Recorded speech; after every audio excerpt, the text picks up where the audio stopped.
Como é que eu vou começar? Eu te falei isso ontem, ó saco. Eu vou te bater, tá? Depois é agora. É agora. Tá, a gente vê isso depois. Vai! Você é daqueles ou conhece alguém que tenta começar a ler a Bíblia todo início de ano, mas quando chega em fevereiro já abandonou o plano por completo? Ou aquelas pessoas que leem o livro de João e Salmos uma vez a cada 2 meses e se dá por satisfeita? Duas podem ser as causas para que isso aconteça: a ausência do porquê e do como. Por que eu devo ler a Bíblia? E uma vez que eu entendo plenamente o motivo, como eu conduzo o meu devocional? O que vamos desenvolver aqui são formas e dicas para conduzir sua leitura bíblica de forma realmente eficaz. Já no próximo vídeo do canal, vamos desenvolver juntos formas de conduzir seu devocional de forma verdadeiramente eficaz. Mas antes, no vídeo de hoje, vamos criar bases sólidas para sustentar a prática do seu devocional. Afinal, nós não somos constantes naquilo que não compreendemos o motivo de se fazer. Com esse combo de vídeos, você com certeza vai viver uma nova experiência ao se debruçar nas Escrituras. E assim se livrar do pecado que te afasta desse livro de uma vez por todas. Sim, pecado. Afinal, como dizia Dwight L. Moody, um dos maiores avivalistas de todos os tempos: ou este livro me afasta do pecado, ou o pecado me afastará deste livro. Meu nome é Thaís Rodrigues e seja muito bem-vindo à estreia desse canal, onde vamos falar de Jesus, fé, vida do cristão e muita Bíblia. Por isso, eu decidi trazer esses 2 temas para a inauguração desse canal, para que antes que a gente comece essa jornada de interpretação e vivência das Escrituras, nós estruturemos a importância de se conhecê-la melhor. Então te convido a se sentir em casa, abandonando tudo que te deixa preocupado e inquieto, pois apenas uma coisa é necessária. Bem-vindo à boa parte.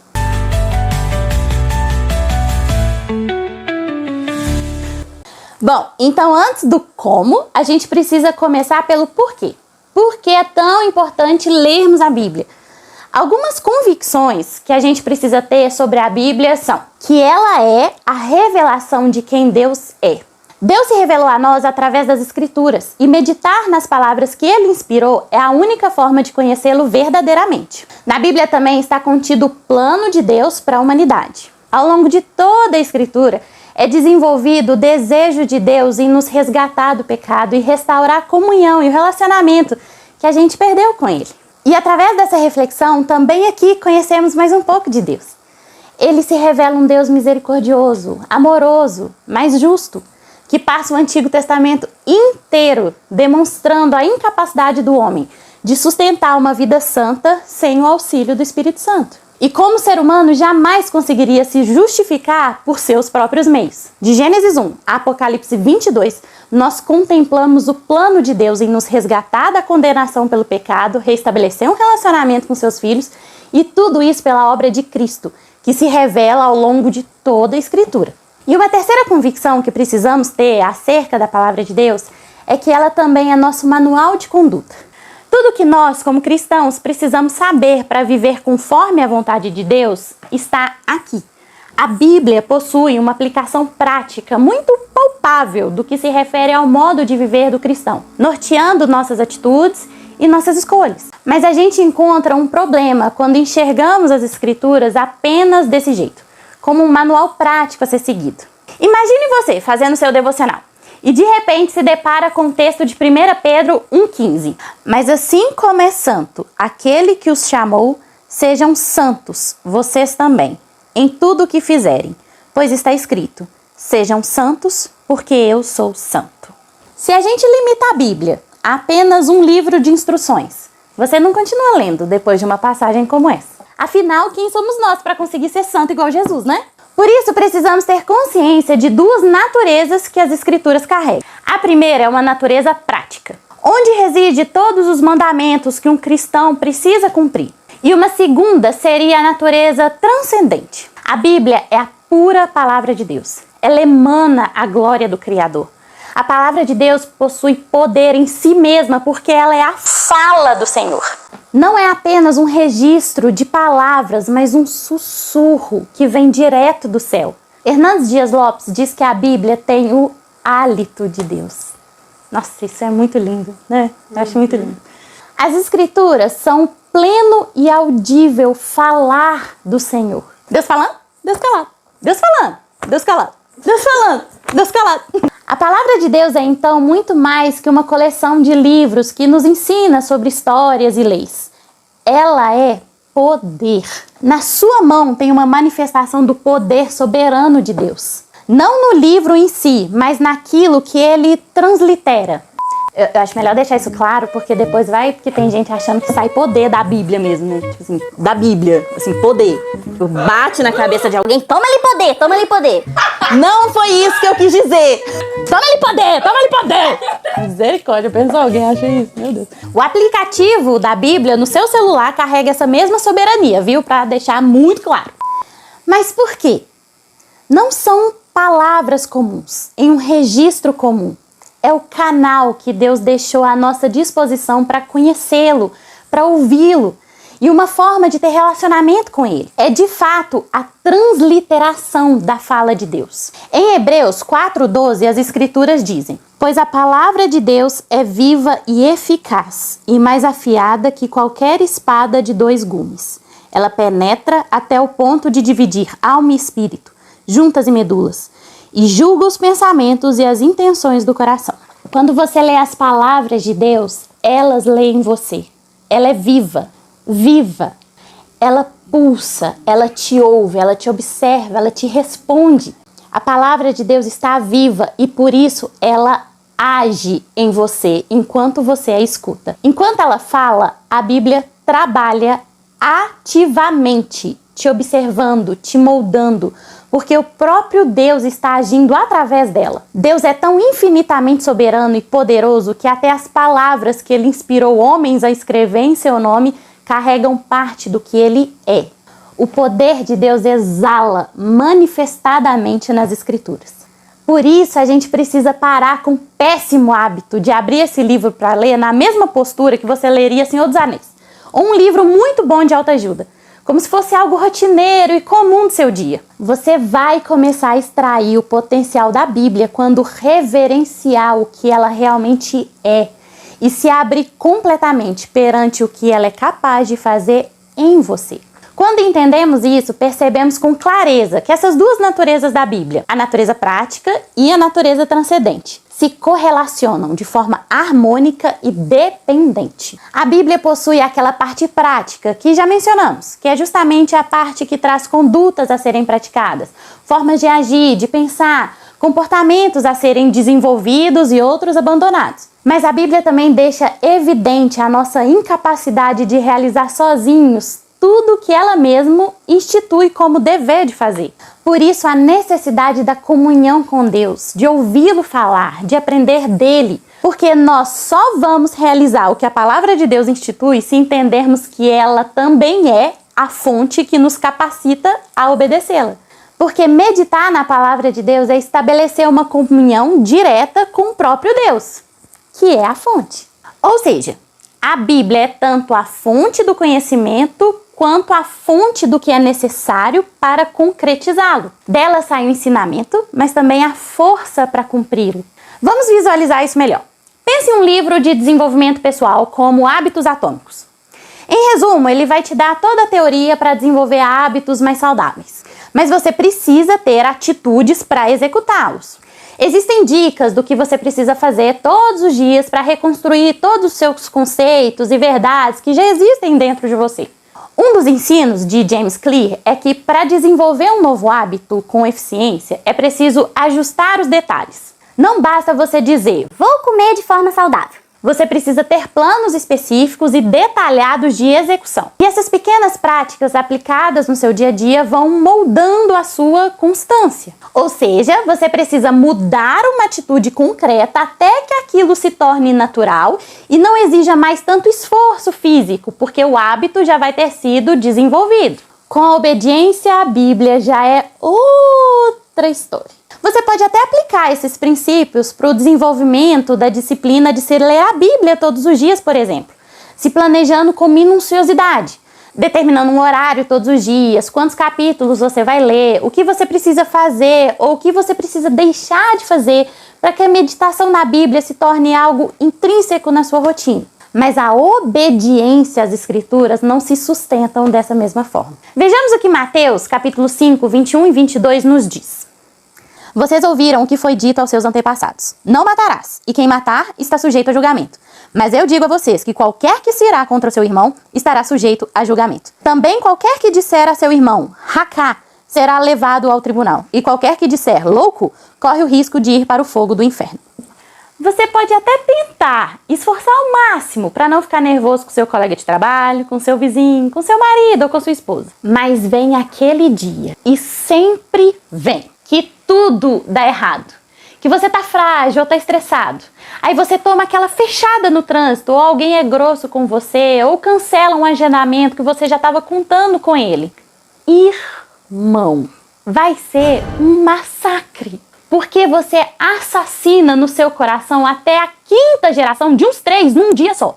Jesus nos ensinou que assassinar alguém é muito mais fácil do que a gente imagina. Então, se você acha que vai ler a Bíblia e sair pela porta da sua casa exercendo todos os dons do Espírito Santo pela força do seu braço, através do seu esforço, boa sorte, amigo. Não vai durar uma semana.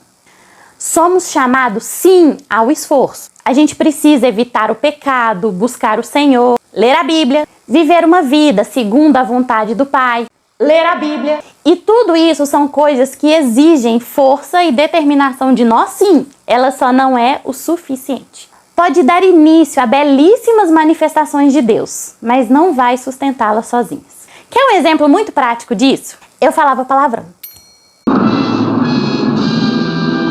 Sim, eu falava muito palavrão. Certo dia, eu estava conversando com a minha mãe na cozinha da casa dela e eu estava contando algum caso. Em um certo momento, eu disse a frase: "Nossa, mas foi engraçado pra cá!" Minha garganta simplesmente se fechou. Ela travou e o som simplesmente não saía. Eu fiquei ali por alguns segundos sem entender o que estava acontecendo. Aí fingi normalidade e continuei conversando com minha mãe como se nada tivesse acontecido. Uns minutos depois, eu estava dizendo uma outra coisa e um outro palavrão surgiu já na ponta da minha língua. Só que dessa vez, minha garganta não se fechou. Eu senti plenamente que o palavrão já iria sair sem nada para impedir. Mas no meu espírito, eu ouvi claramente: "Você realmente não entendeu o que eu quero de você?" Oh, esse dia foi muito louco. Que legal. Olha aqui. Cara, esse dia foi sinistro. Depois daquele dia, eu nunca mais falei um palavrão. Não, na verdade, teve 2 vezes. Eu falei 2 vezes, e aí eu senti um peso na consciência absurdo, foi terrível. E aí, depois disso mesmo, aí eu nunca mais falei. Mas tem uns 2 anos já que isso aconteceu e nunca mais falei palavrão. Então, houve aqui um processo de santificação concreto vindo de Deus, mas posterior ao início de uma vida devocional que exigiu esforço da minha parte. Eu me esforcei para buscar a Deus todos os dias e, naturalmente, Ele começou a operar coisas em mim. Então, sim, precisamos exprimir muita dedicação e força de vontade às vezes. Mas até mesmo onde há esforço da nossa parte, há atuação do Espírito Santo. Porque é Deus que produz tanto querer quanto realizar. Então, naturalmente, até naquilo que o nosso esforço é irrelevante ou até nem mesmo aplicado, que foi o caso do palavrão. Até porque eu não tinha visto problema nenhum com meus palavrões até aquele dia. Deus vem e sustenta, Ele conduz e realiza. A Bíblia diz em João 15, versículo 5: "Eu sou a videira, vocês são os ramos. Se alguém permanecer em mim e eu nele, esse dará muito fruto, pois sem mim vocês não podem fazer coisa alguma." Jesus é tão misericordioso que Ele nos ordena a realizar coisas que Ele mesmo vai nos ensinar como fazer, por meio do nosso Consolador, o Espírito Santo de Deus. Ele nos ensina e nos capacita a realizar através da mesma fonte, as Escrituras. Esse livro aqui, você se empenha para fazer. E esse aqui, quando você vê, já tá fazendo. Ou é doido demais, velho? Por que isso acontece? Porque a mudança é de dentro para fora. Não são meus novos comportamentos que mudam o meu interior, mas é do meu interior que surgem novos comportamentos. E esse interior se chama Espírito Santo. É Ele que trabalha em nós de forma poderosa para concretizar aquilo que contemplamos nas Escrituras. E quanto maior nossa comunhão com Ele, maior a atuação dele em nossas vidas. Quanto mais liberdade damos a Ele, mais Ele opera em nós. Eu acabei me alongando muito nesse tópico de transcendência da palavra de Deus. Mas acredito que nós precisamos compreender o tamanho da honra e do privilégio que é segurar em nossas mãos uma fonte de poder que é plenamente eficiente e sagrada. Poder ouvir a voz de Deus falando diretamente com a gente, ao mesmo tempo que habita dentro de nós aquele que proclamou essas palavras, e sabendo que ele possui um anseio colossal de nos tornar santos e nos fortalecer para que tudo isso aqui se cumpra na nossa vida, é extraordinário. O canal é pleno e perfeito. Aqui ele instrui, estabelecendo uma conexão direta com o Espírito, que executa. É lindo demais, né?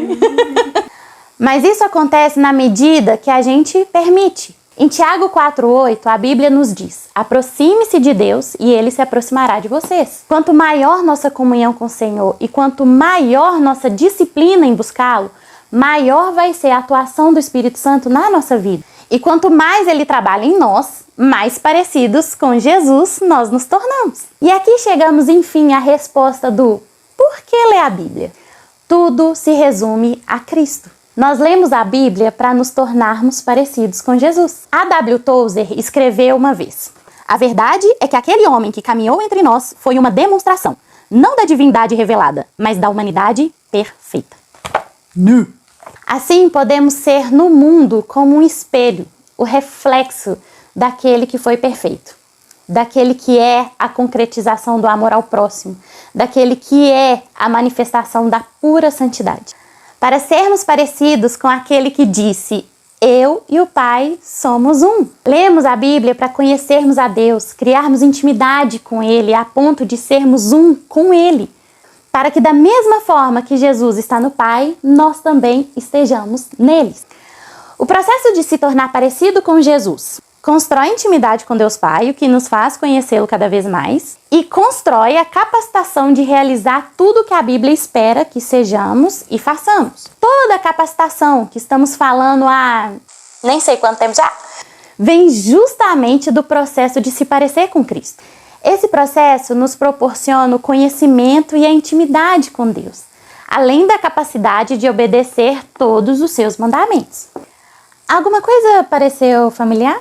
Quais são os 2 mandamentos mais importantes segundo o próprio Jesus? Ame ao Senhor, seu Deus, com todo o seu coração, com toda a sua alma e com todo o seu entendimento. E ame ao próximo como a ti mesmo. O que é amar a Deus?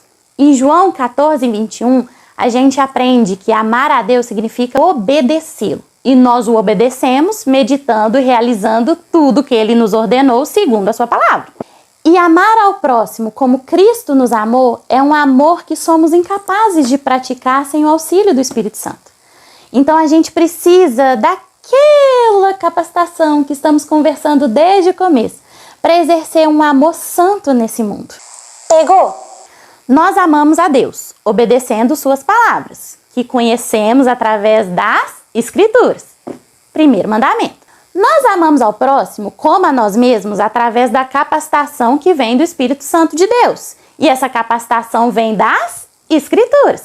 Segundo mandamento. A que conclusão a gente chega? A forma de realizar os 2 maiores mandamentos que Jesus instituiu e todos os outros é ler a Bíblia todos os dias!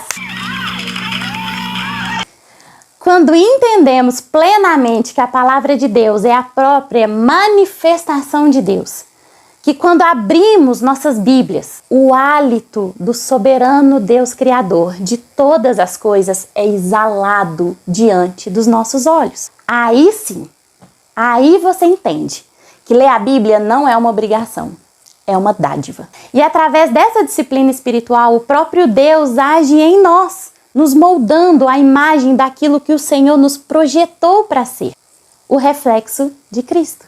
Há tantas preciosidades na Bíblia que chegam a ser incontáveis. A Bíblia te ensina como ter discernimento, te capacita, te encoraja, te direciona, te ensina sobre finanças, te ensina a reconhecer falsos profetas, ela te fortalece, ela te consola. Ela ensina tudo, meio que sobre tudo. Deus quer intimidade com a gente. Deus anseia que o conheçamos e o adoremos pelo que Ele é.